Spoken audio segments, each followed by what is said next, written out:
Today I'm going to show you how to make a simple spring like this. First I'll press Shift A and then under mesh I'm going to choose circle. Then I'm just going to scale it down by pressing the S key and then just dragging my mouse. About there should do nicely. Then I'm going to press Tab and that's going to take us into edit mode. I'll press 2 in the keyboard to go into edge select mode. I'm going to press A and that's going to make sure everything is selected. So think of it as A for all. Then I can press G, which stands for grab, and that allows us to grab what we have selected. Once I've pressed G, I'll then press Y, and that's going to allow me to grab it and then move it along this green line here, which is the Y axis. You can see as I've moved it, this little white dot in the center here has stayed still, and if we do this in object mode, that won't happen. So that's why it's important to do it in edit mode. Then I'm going to press R, Y, and then 90. And that's now going to rotate it like this. The reason why we're doing this is because we're going to use a special modifier to get the circle to be extruded up and up in a spiral to create our screw. I'll then press Tab to go back into object mode. I'm going to left click my modifier properties menu here, which is this blue spanner. Then press add modifier. Under generate you can just choose screw, and by default you can see it's created a nice ring for us. You can see as I increase the screw amount it starts to get pushed up like this, and you can also change this iterations amount to control the amount of times the screw happens. I'm going to set my iterations to 8 like I have here, and I'm going to change my screw to something a bit bigger like 5. You can see we got a nice big spring here. You can see I've got my axis set to Z, and if this isn't working for you,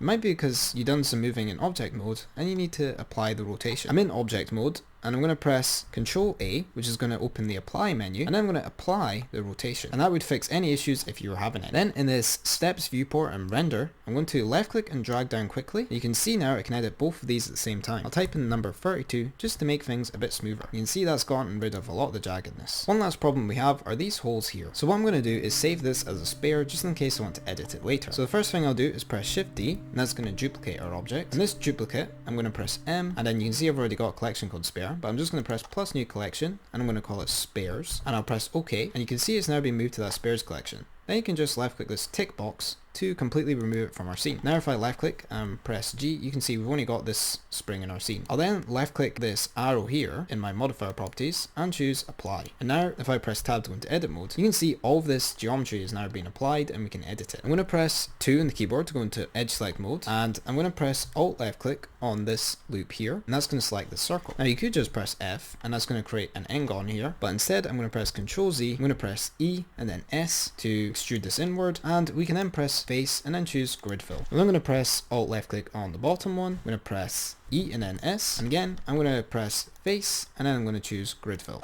Now we've done that, it's still smoothing everything out equally, so I just need to press right click and choose shade smooth by angle, and now you can see it's got rid of that issue. Now we have our spring. If you want to add a simple reflective material to this, I highly recommend checking out this video here I made. You can also download a free polished metal from my website if you don't want to bother with that. Link in the description. Thank you so much for watching and take care.